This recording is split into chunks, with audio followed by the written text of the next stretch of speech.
Good morning, everyone. How are we doing today? Sorry, today's live stream is an hour earlier than normal. I actually have a 7, an 8, and a 9 o'clock interview scheduled today for you, so look forward to those later in the day. But this is important to me. Again, the daily financial news was sparked by an idea from a conversation from Gary Vee and Nipsey Hussle. So to stay on point of making this my first video of the day, it means I needed to get up before 6 a.m. so I could read enough information and tell you about what's going on today. So I did that, and here you go. First off, I wanted to let you know that I was lucky enough to have one rental at a time selected as the book of the month for an investing book club. And they asked me if I'd be interested in taking questions from the group. And I did that last night at 5. That interview or that series of questions from their book club will be live, I think it's 7:30 this morning.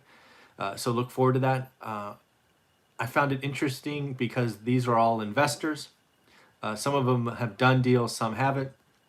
They all read the book and had series of questions from LLCs to scaling to finding property managers and the like. So hopefully you enjoy that interview as much as I did. I found it a lot of fun.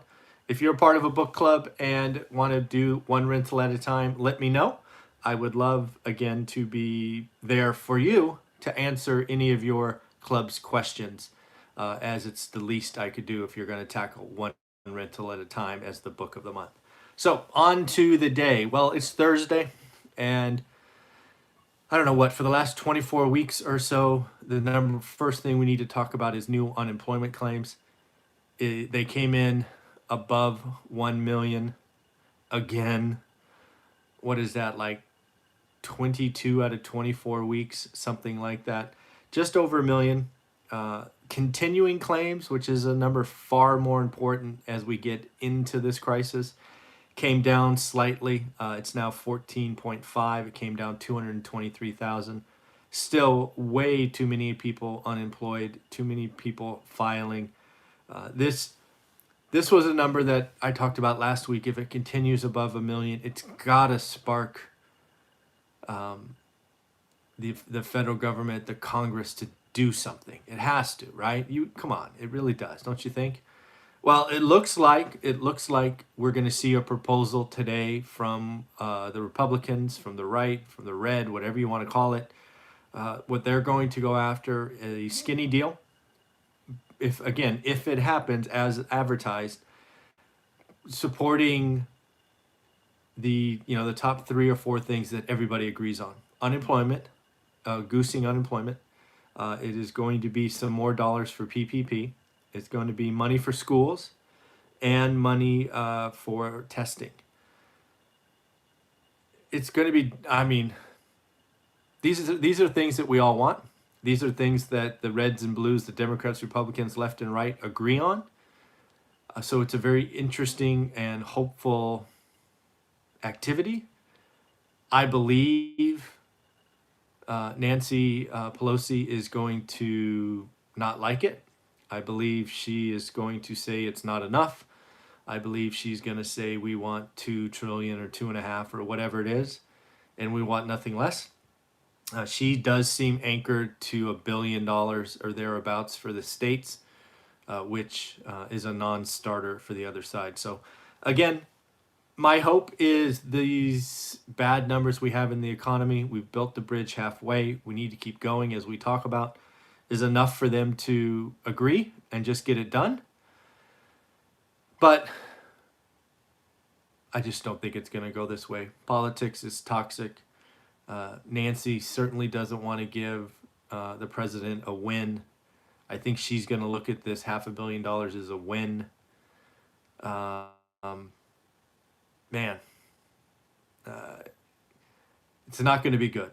I'm going to love to see her explanation. But again, I think the Republicans, again, if it comes out as the skinny deals gets proposed, I really would hope that everybody puts down their personal side and does this right thing for the American population.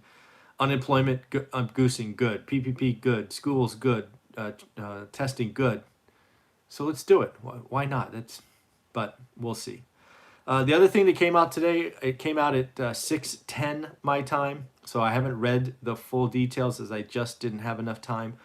But Federal Powell, or Jerome Powell from the Fed, is talking, and he's talking about inflation averaging.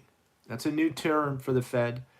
Essentially, what they're saying is we are going to let inflation run hotter, longer, thus keeping rates lower longer. That's the essential net of it. I will read the full. I'll probably watch the video if it's published. It usually is. If not, I'll read the transcript. But the idea is, instead of just saying 2% and we'll raise, we're going to take the average.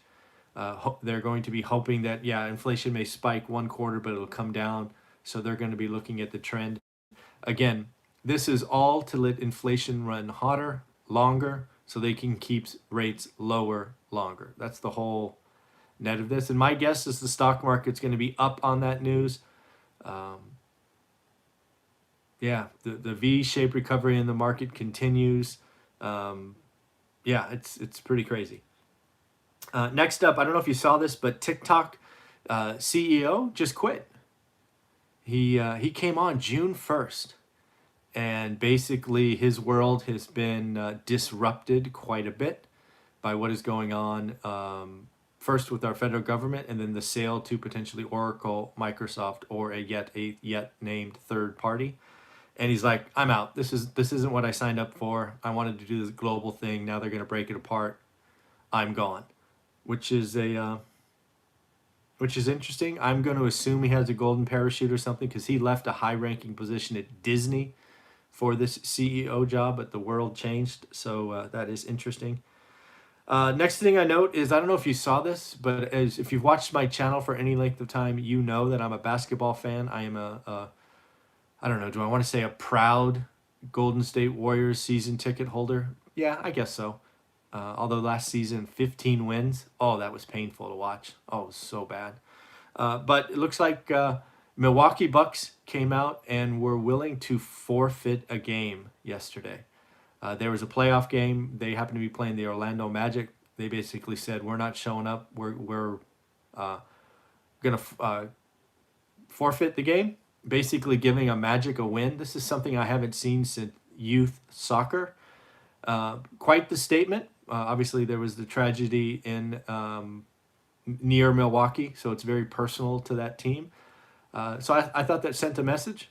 And then, oh, by the way, it looks like other teams and other sports had their cancels as well.